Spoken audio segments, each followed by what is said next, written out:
Hello जय aspirant, और कैसे हैं आप सभी लोग। आपकी पढ़ाई बेहतर चल रही होगी। आपकी जेईई मेंस एग्जाम आने वाला है। एनटीए की तरफ से एक बिग अपडेट आई है कि अब जो टोटल क्वेश्चंस हमारे पास 90 पूछे जाते थे, जिसमें से हर एक सेक्शन में, जैसे फिजिक्स का पकड़ लिया हमने तो 20 क्वेश्चन ऐसे थे जो मल्टीपल चॉइस क्वेश्चन थे, और 10 क्वेश्चन ऐसे थे जो सेक्शन बी के थे, जो इंटीजर बेस्ड क्वेश्चन थे, जिसमें से हमें 10 क्वेश्चन में से 5 क्वेश्चन को अटेम्प्ट करने थे।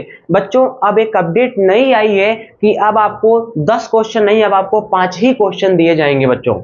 ठीक है। अब मतलब टोटल कितने क्वेश्चन होंगे? टोटल 75 क्वेश्चन पूछे जाएंगे। मतलब हर एक सब्जेक्ट से 25 क्वेश्चन पूछे जाएंगे, जिसमें से 20 क्वेश्चन आपके किसके होंगे? मल्टीपल चॉइस क्वेश्चन होंगे, और 5 ऐसे क्वेश्चन होंगे जो इंटीजर बेस्ड क्वेश्चन होंगे। उसमें कोई भी ऑप्शंस नहीं होगा। ये कोरोना के पीरियड से आया था कि आपके 10 क्वेश्चन जो थे इंटीजर बेस्ड क्वेश्चन थे, उसमें से 5 क्वेश्चन करने थे। अब हम लोग एज ए जेईई एस्पिरेंट हम लोग क्या करते थे कि 10 क्वेश्चन में से हम 5 क्वेश्चन वो सेलेक्ट करते थे जो आसानी से हो जाते थे, जो लगता था कि हम कर पाएंगे। लेकिन बच्चों, अब ये क्राइटेरिया बदल गई है।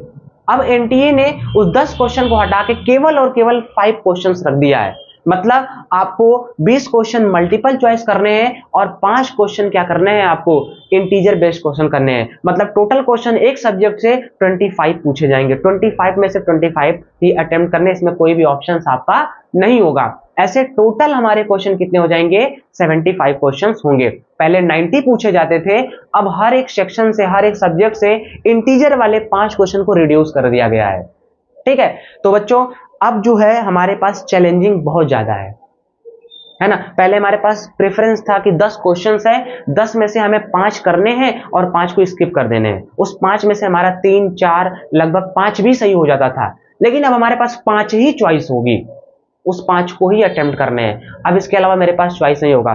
तो इसीलिए बच्चों, अच्छे से प्रिपेयर करिए। अपडेट आती रहती है। एनटीए पहले से अनाउंस नहीं करता है, लेकिन एग्जाम के बस 1-2 महीने पहले अनाउंस करता है, तो आपको उसके हिसाब से प्रिपेयर करना है। और बच्चों, जो क्लास 12th में है, क्लास 12th के साथ जेईई की प्रिपरेशन कर रहे हैं, मैं उनको बता देना चाहता हूं कि 75% की क्राइटेरिया को माइंड में जरूर रखें।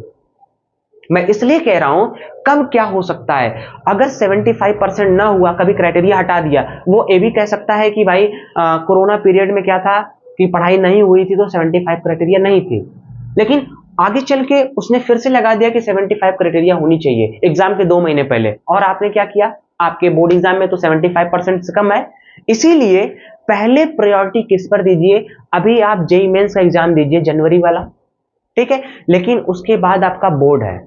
सबसे पहले बोर्ड पर फोकस करिए, 75% सिक्योर करिए, तभी आप आईआईटी के एग्जाम में बैठ पाएंगे। ये माइंड में सेट कर लीजिए कि हमें 75% क्रॉस करना है। पहला स्टेप ये